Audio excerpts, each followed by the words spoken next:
Bonjour. Bon, toujours à Dax, toujours chez notre ami Patrick de Cazeneuve, nous sommes à l'intérieur du Cercle Bastia, qui est l'organisateur donc du Week-end de la Liberté.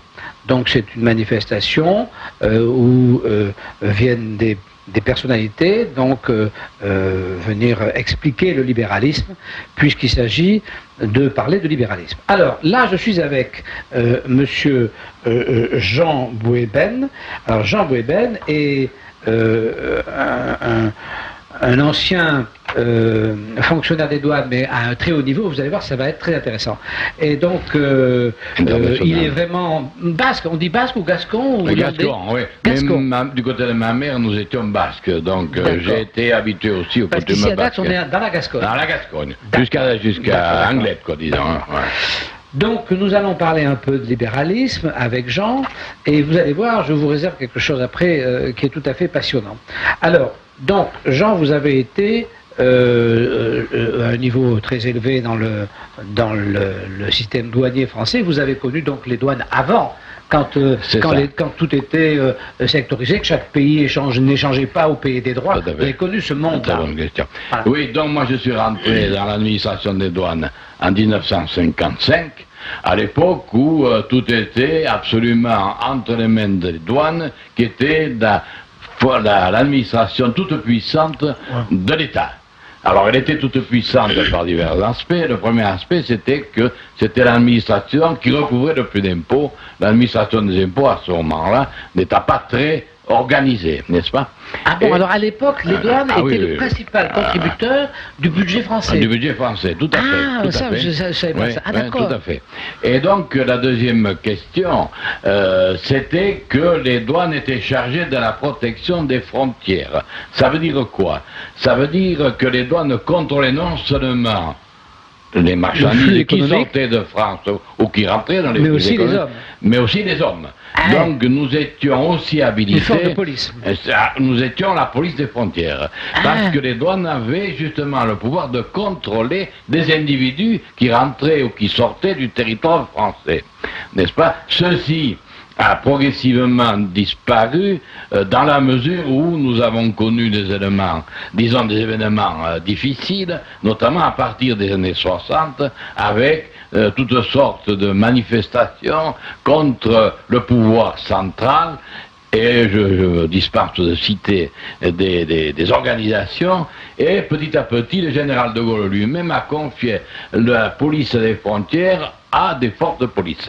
Et donc la douane s'est vue retirer, n'est-ce pas? C'est la partie police. Police. La partie donc police. Elle est restée un organisme tout à fait commercial. D'accord. Et alors, j'ai assisté, en des bouquins, je ne sais plus lequel, où un grand haut fonctionnaire français a retracé ma carrière, et où il a bien précisé que j'étais un des rares aujourd'hui à avoir assisté à cette progressivité, cette évolution des douanes, qui était au départ chargée de contrôler tout ce qui sortait et tout ce qui rentrait, n'est-ce pas, à un effacement progressif des frontières commerciales et donc politiques. N'est-ce pas? C'est le gros problème. Alors, donc évidemment, l'adéquation entre votre vie professionnelle et donc ce que défend le cercle, puisque Bastia est tout à fait contre tout ce qui peut bloquer l'échange, puisque le libéralisme, le principe même du libéralisme, c'est un, la propriété, et deux, l'échange. Tout à fait. Donc automatiquement, quelle que soit la barrière face à l'échange, donc vous rentrez au cercle Frédéric Bastiat, c'est M. de Guénin qui en a été l'inventeur et qui vous a coopté. C'est ça, tout à fait. Donc il y a une dizaine d'années. Et la particularité de votre activité dans les douanes, c'est que vous avez été à la base dans les années, alors ça rappelez-moi l'année, lorsque l'Europe s'est créée. Les années 70. Les années 70. Donc lorsque l'Europe s'est créée, évidemment, le premier objectif, ça a été de supprimer les barrières douanières. Parce que la première Europe, ça a été une Europe du commerce, strictement. C'est ça, tout à fait. Donc là, vous avez été un intervenant dans un ouvrage que je montre ici parce qu'il est original et qu'on ne le trouve pas. Non, on ne le trouve pas. Ça s'appelle la Convention internationale sur le système harmonisé de désignation et de codification des marchandises. C'est-à-dire que cet ouvrage est destiné à permettre... Il y a un préambule. Cet ouvrage est destiné à faciliter la capacité de saisir chaque objet pour tous les pays de la même manière, d'une manière donc, comme c'est indiqué, harmonisée. Donc quand un produit est fini, il est catalogué et tout le monde avec, je pose un code barre ou quelque chose comme ça, tout le monde peut savoir une traçabilité et ça permet de reconnaître l'objet. Et de faciliter le commerce. Et de faciliter le commerce, évidemment, puisque l'objet est de permettre, évidemment, c'est tout à fait écrit, désireuse de faciliter le commerce international. Voilà, donc, à un moment donné, l'Europe et le monde entier envisagent, et à ce moment-là, la douane française, à travers vous, Jean, est impliquée dans cette... Et donc, pour la douane, c'est terrible, parce que, dans le fond, c'est une espèce de réflexion sur elle-même extraordinaire. Il a fallu que le personnel suivre, ça a dû être très compliqué parce qu'ils avaient quand même une éducation automatiquement qui les amenait à contrôler et on leur demandait de faciliter la suppression de contrôle. Tout à fait. Ça a dû être compliqué. Tout à fait. Donc c'est exact.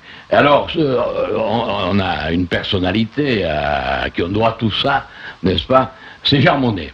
Alors, Jean Monnet, les Allemands appellent le père fondateur de l'Europe, et Jean Monnet, n'est-ce pas, est venu à l'école des douanes de Neuilly, où on formait les cadres administratifs, et Jean Monnet, que j'ai eu l'honneur d'approcher à diverses reprises, et c'est lui, d'une part, qui est intervenu auprès des industriels, de façon que ces gens-là s'habituent au commerce international, c'est lui-même, à la demande du général de Gaulle, qui dès 1945 a créé une force industrielle, parce que le général de Gaulle s'est aperçu à Londres que la France n'était pas un pays industriel, au sens anglo-saxon du terme, puisque nous avions encore en 1940 40% de la population active qui étaient des paysans.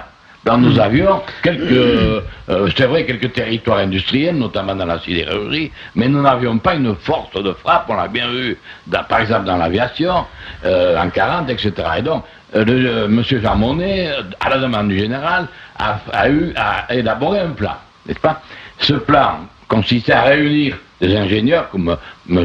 Marcel Dassault, enfin qui s'appelait Bloch à l'époque, les frères Ribou, Jean, qui a créé plus ou moins Total et tout ce qui était la recherche pétrolière, son frère qui a créé Danone, n'est-ce pas? Enfin, c'est Bouygues qui a créé la grande entreprise que l'on sait.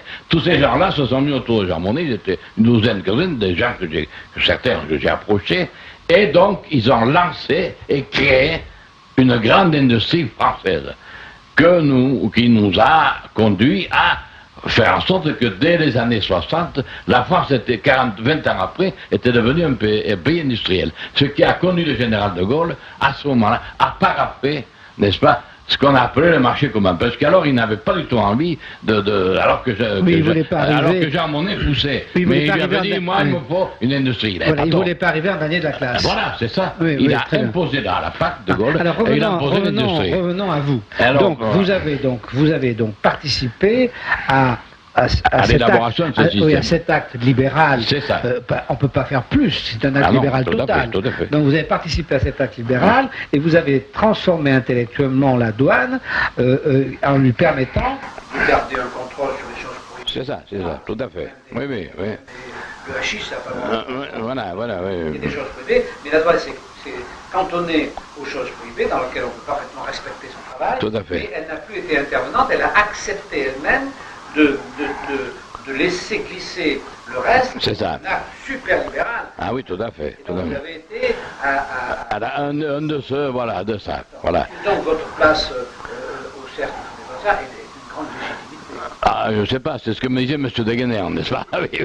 Oui, tout à fait. Alors, donc, ce qui a été fait, c'est que, n'est-ce pas, j'ai été conduit à travailler à Bruxelles au sein de la Commission européenne et ensuite de l'Organisation mondiale du commerce, puis l'Organisation mondiale des douanes, et c'est ce qui nous a permis à un collègue américain et à moi de mettre au point ce code, cette convention internationale avec l'appui des industriels qui ont été étroitement associés, n'est-ce pas, à l'élaboration de ce système. On est d'accord, donc cet acte est très fort, et alors vous m'avez parlé tout à l'heure d'une deuxième chose qui est aussi tout à fait intéressante, l'idée que dans le cadre parce que ça c'est très intéressant, dans le cadre donc de l'harmonisation mondiale et européenne, donc européenne d'abord et mondiale après, donc liberté du commerce, liberté des échanges, dans le cadre de ça, vous considérez qu'il est quand même légitime qu'il y ait,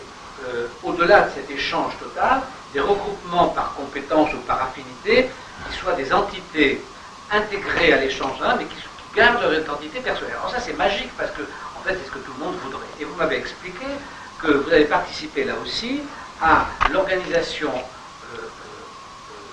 par-dessus les frontières d'une entité basque, espagnole et basque française, dans le cadre des échanges européens, cette entité ayant un savoir-faire, des compétences et des valeurs économiques qu'elle liait ensemble et qu'elle a fait, elle intégrait dans l'ensemble. C'est extraordinaire parce que ça répond à tout si on arrive à ça. Tout à fait, tout à fait. Alors ça pour répondre à votre question, c'est ce que le Conseil de l'Europe a appelé la communauté de travail des Pyrénées. La communauté de travail des Pyrénées est née en 1983 et d'ailleurs il y a quelques semaines j'ai eu le plaisir de revoir des bureaux que j'avais ouverts en 1984 à Rafa. Hein, Raqqa, c'est une ville qui se trouve dans derrière les Pyrénées, dans l'Aragon, n'est-ce pas? Et j'ai été très bien reçu. Alors ce que je voulais dire, c'est qu'effectivement, comme vous l'avez signalé, nous sommes arrivés, grâce au Conseil de l'Europe, à créer ce que Sir Winston Churchill, dans sa déclaration de 1949, avait appelé aux États-Unis d'Europe. Bon, on n'y est pas arrivé pour des raisons politiques, mais le Conseil de l'Europe a pris acte de la déclaration de Sir Winston Churchill et il a fait en sorte que, justement, les frontières politiques puissent s'effacer, n'est-ce pas, au fil du temps. Et c'est ce qu'on a fait avec, donc, la communauté de travail des Pyrénées qui regroupe les deux versants des Pyrénées. J'ai bien compris. Écoutez, Jean, c'est passionnant, votre vie et toute votre activité, c'est passionnant, et on va recouper là ce que disait monsieur le professeur Garrido, qui nous a fait aussi un exposé magnifique, c'est-à-dire qu'il y a une schizophrénie dans l'Europe, il y a deux Europes.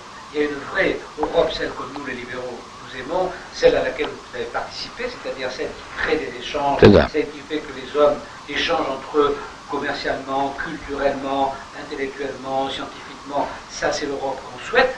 Et puis là-dessus vient se greffer une bureaucratie qui est tout à fait à l'inverse d'une administration comme vous avez connue, parce qu'on mélange souvent administration et bureaucratie. C'est pas totalement pareil. L'administration, c'est indispensable. La bureaucratie, c'est une perversion de l'administration. C'est un mot péjoratif. Alors, on aurait aimé que l'administration reste comme vous l'avez été, c'est-à-dire qu'elle participe au libéralisme. Mais malheureusement, aujourd'hui, on voit bien que, comme le dit le professeur Garrido, on a cette deuxième Europe qui est en train de prendre le pouvoir sur la première Europe, celle que vous avez connue. Cette première Europe, qui a été une Europe d'ouverture, est en train de se renfermer, alors différemment, c'est plus les douanes, mais des réglementations qui sont un peu semblables, puisqu'elles paralysent tout, elles bloquent tout, et c'est plus l'ouverture à laquelle vous avez participé. Et donc je trouve que je suis très content qu'on ait pu passer ce petit moment ensemble, qu'il reste cette phrase qu'on va essayer de rendre la plus, qu'on va essayer de faire connaître le plus possible, parce que c'est vrai, votre intervention et votre témoignage est très important de ce qu'a été, de ce qu'a voulu être l'Europe, et de la déception malheureusement qu'on a, et qu'il faudrait qu'on revienne à ce que vous avez connu, c'est-à-dire qu'il faudrait qu'on revienne à l'ouverture, ça c'est sûr. Mais je pense que, en fait, je pense que vous touchez un point sensible que j'ai développé, je crois, dans ce bouquin, c'est qu'il y a deux Europes, en fait. Hein. Il y a deux Europes, et c'est ce que disait hier M. Garrido, quand je lui ai posé la question de régler. Hein. Il y a deux Europes parce que depuis 1997, je crois, ou 96, et le refus de la France d'intégrer une union politique, eh bien, l'Europe, en fait, c'est ce que je crois que je dis, je crois que j'ai intitulé une partie du bouquin, le schisme européen. Pourquoi le schisme? Parce que la France n'a pas été en mesure de s'organiser en État fédéral, c'est-à-dire d'avoir des régions autonomes, financièrement, juridiquement. comme ses voisins le sont, au même titre que l'Allemagne avec ses Land. Le président d'un Land allemand est un président qui va lui-même discuter de ses dossiers au Conseil européen à Bruxelles, comme mes voisins de Schadi, c'est-à-dire la communauté autonome basque, M. Urkulu, qui est actuellement un président que je connais, et qui lui-même va défendre ses dossiers à Bruxelles. Notre président de région, M. Rousset, est dans l'incapacité de le faire. C'est ce qu'il dit, et c'est vrai, il a raison. Donc M. Rousset a eu le grand mérite d'aller vers M. Urkulu, même si M. Rousset n'est pas basque. Il est passé par-dessus ça. Parce qu'il a dit, voilà, si l'on veut développer des infrastructures en Aquitaine, nous devons nous allier à la communauté autonome basque, à la Navarre, à l'Aragon et aussi, n'est-ce pas, à Barcelone. Oui, c'est-à-dire que en fait, exactement comme la mondialisation, on peut exclure l'idée d'une gouvernance mondiale qui est absurde.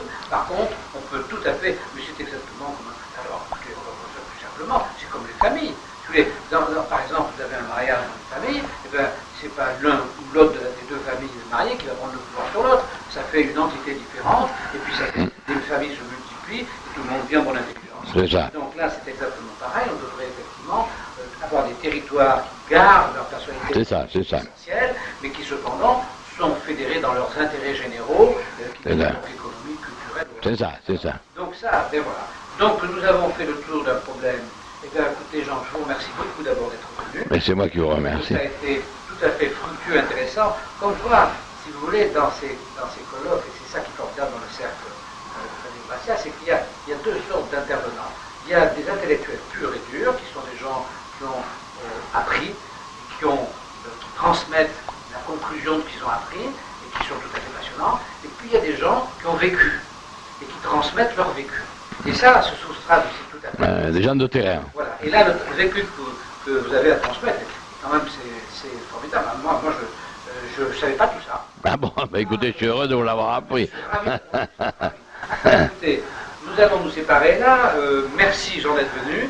Et puis, merci à vous d'avoir écouté. À bientôt. Au revoir. Et merci.